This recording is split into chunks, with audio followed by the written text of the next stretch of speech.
Lagi bahaya kepada orang tak ada duit tapi rasa berduit.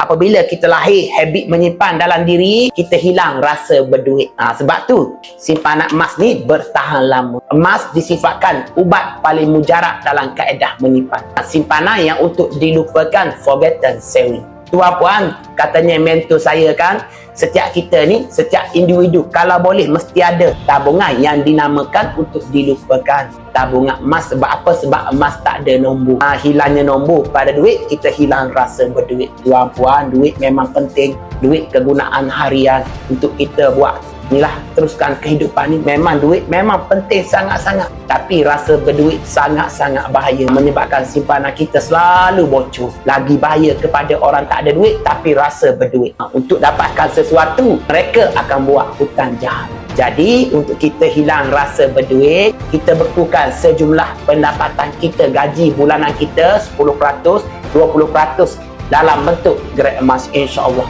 Kita dapat menyimpan, at least kita dapat menyimpan juga walaupun sedikit, sekurang-kurangnya. Jadi belum ada lagi akaun emas, nak saya bantu nak mula menabur emas, buka sahaja akaun emas secara percuma. Link di profile TikTok saya, terus boleh hubungi saya.